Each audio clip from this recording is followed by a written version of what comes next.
Ang dami nating iniinom, kape, milk tea, soft drinks, pero naisip mo na ba kung may iniinom ka ba na tunay na makakabuti sa katawan mo? As a pharmacist and nurse, let me clarify this. Sa panahon ngayon, bihira na tayong makakuha ng sapat na gulay at prutas sa araw-araw. Kaya may mga tinatawag na green drinks, mga inuming gawa sa pinatuyong halaman o gulay na puno ng nutrisyon. Isang example nito yung may halong spirulina, barley grass, paragis at kale. Bawat isa may sariling benepisyo. Ang spirulina ay isang uri ng algae na mayaman sa protina at bitamina. Ang barley grass, kilala sa fiber at detox effects.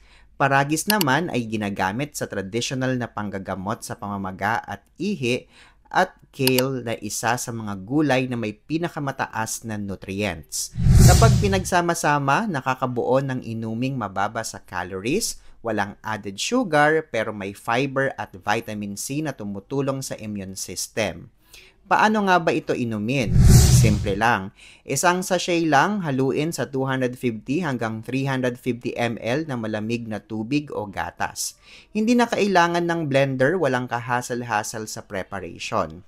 Yung lasa, meron ng green apple flavor, kaya hindi siya lasang damo. Medyo matamis-tamis pero sakto lang, kaya mas madali siyang i-incorporate sa routine mo. Lalo na kung hindi ka mahilig sa gulay. So, to be clear, hindi masama ang milk tea o soft drinks paminsan-minsan.